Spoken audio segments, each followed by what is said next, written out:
Hello students. तो आइए हम विकिरण तथा द्रव्य की द्वैत प्रकृति का एक नया टॉपिक पढ़ते हैं, प्रकाश विद्युत प्रभाव। अंग्रेजी में इसको फोटो इलेक्ट्रिक इफेक्ट भी कहा जाता है। तो देखिए क्या है प्रकाश विद्युत प्रभाव। जब एक विशिष्ट आवृत्ति या उससे अधिक आवृत्ति का प्रकाश धातु की सतह पर आपतित किया जाता है तो धातु पृष्ठ से इलेक्ट्रॉन का उत्सर्जन होता है। यह घटना प्रकाश विद्युत प्रभाव कहलाती है। मतलब क्या हुआ स्टूडेंट्स, ये हुआ कि जब कोई भी प्रकाश, और प्रकाश की भी आवृत्ति कितनी होनी चाहिए, जितने पे इलेक्ट्रॉन बाहर आ जाए धातु सतह से, या तो कम से कम उतनी होनी चाहिए, उससे अधिक होनी चाहिए। तो अगर कोई प्रकाश धातु सतह पर आता है तो वो क्या करता है, अपनी ऊर्जा इलेक्ट्रॉन को दे देता है और इलेक्ट्रॉन उस ऊर्जा को लेकर बाहर आ जाता है। और इस जो घटना घटती है प्रकाश के कारण इलेक्ट्रॉन के बाहर आने की घटना को ही प्रकाश विद्युत प्रभाव कहा जाता है। अब देखिए आगे क्या लिखा है स्टूडेंट्स, इसमें घटना में प्रकाश ऊर्जा का विद्युत ऊर्जा में रूपांतरण होता है।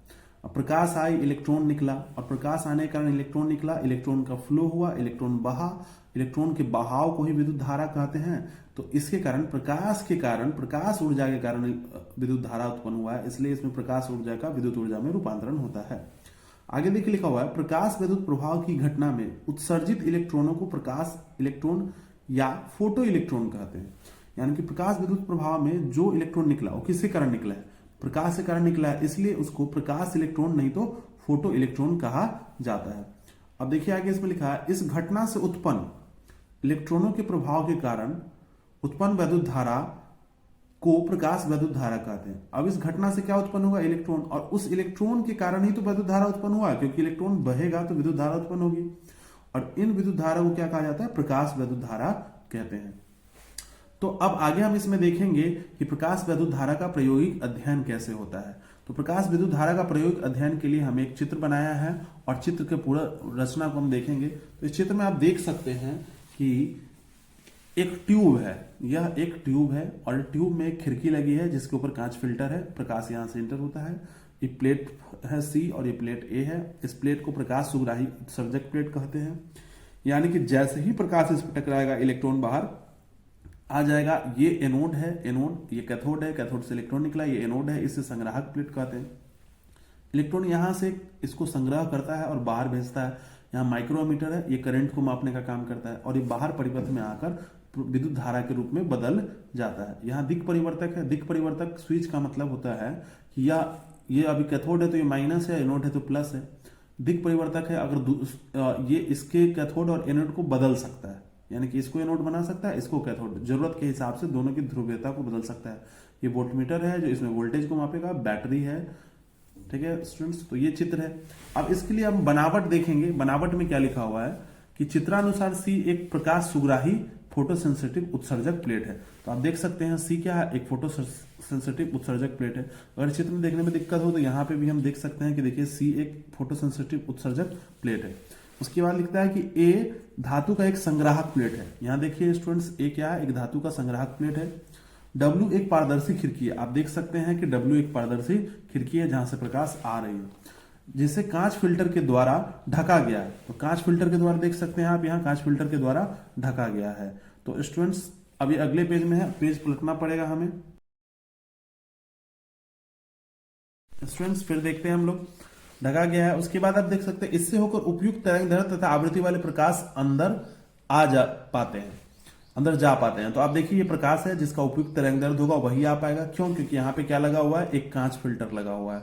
और ये कांच फिल्टर क्या करता है, वैसे आवृत्ति वाले प्रकाश को जिनसे इलेक्ट्रॉन बाहर नहीं आ सकता है उनको जाने नहीं देता, इसीलिए इसका नाम फिल्टर है, ठीक है। एक दिक् परिवर्तक भी परिपथ में जुड़ा है, जिससे ए और सी को इच्छानुसार धन या ऋण विभव पर रखा जा सकता है। आप देख सकते हैं इसमें एक दिक् परिवर्तक है यहाँ पर, और ये दिक् परिवर्तक क्या करेगा, ये ए को या फिर सी को धन विभव पे रखेगा कि ऋण विभव पर रखेगा, ये इच्छा अनुसार इसको हम रख सकते हैं। उसके बाद इसमें लिखा है परिपथ में एक माइक्रोमीटर भी जुड़ा है जो परिपथ में प्रवाहित होने वाले प्रकाश विद्युत धारा को मापता है। आप देख सकते हैं कि परिपथ में एक माइक्रोमीटर भी है जो प्रकाश विद्युत धारा को मापने का काम करता है।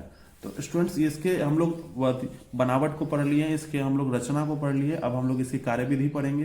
तो कार्यविधि पढ़ने के लिए स्टूडेंट्स और हम लोग को नीचे स्लाइड करना पड़ेगा, तो आप देख सकते हैं।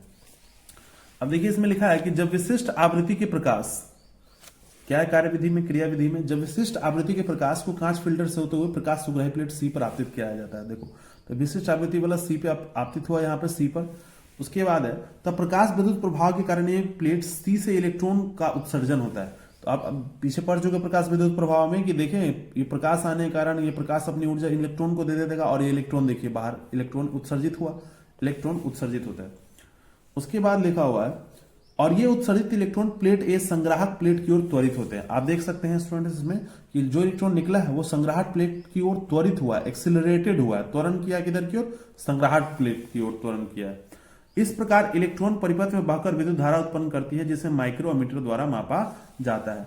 और ये इलेक्ट्रॉन बहती है और यह संग्राहक प्लेट इसको संग्रह कर इसको बाहर परिपथ में भेज देता है और इस इलेक्ट्रॉन के बहने के कारण जो विद्युत धारा उत्पन्न होती है इसी को प्रकाश विद्युत धारा भी कहा जाता है और इसको माइक्रोमीटर के द्वारा मापा जाता है, जो कि इसमें लिखा हुआ है।